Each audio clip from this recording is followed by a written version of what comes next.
এবার আর সোনামা ওর তো জামাই মরে গেছে বহুত বছর ই।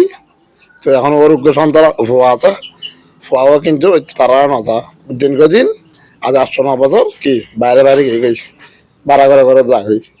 তো ওর মেভা 500 মেভা আছে, 2-3 মেভা আর সমাজত তুলে তালে করে বিয়ে সাথে দিই, আর বাদ বাকি আরো 3 মেভা তো বিয়ে দেখে গিয়ে এখন কি মানে ওর আজ বিয়ে সাথে নোয়া এই অবস্থা। আজ 3 দিন ধরে বন্যার পানি রাতে 3টা বাজা হচ্ছে, 2টা বাজা হচ্ছে। আই দেখলাম দাদা ফানে শুরু তুললে এটা 3 নজর গড়া বাঁচান না পারে।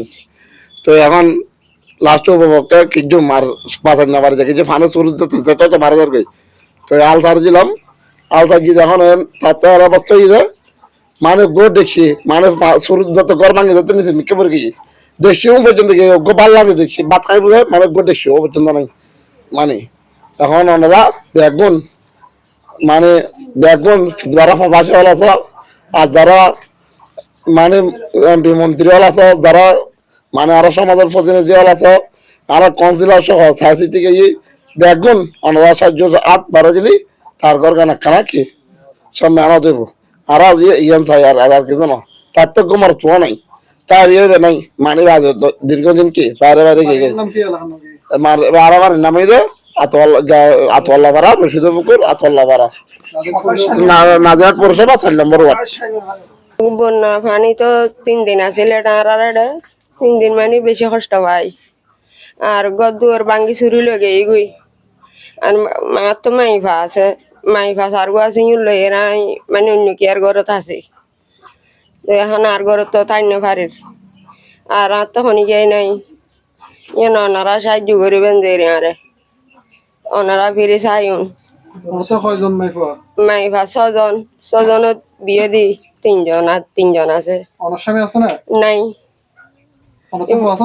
এবার মসজিদ 8 বছর আর ফুয়াগ আছে বলের বারাগত গেই গই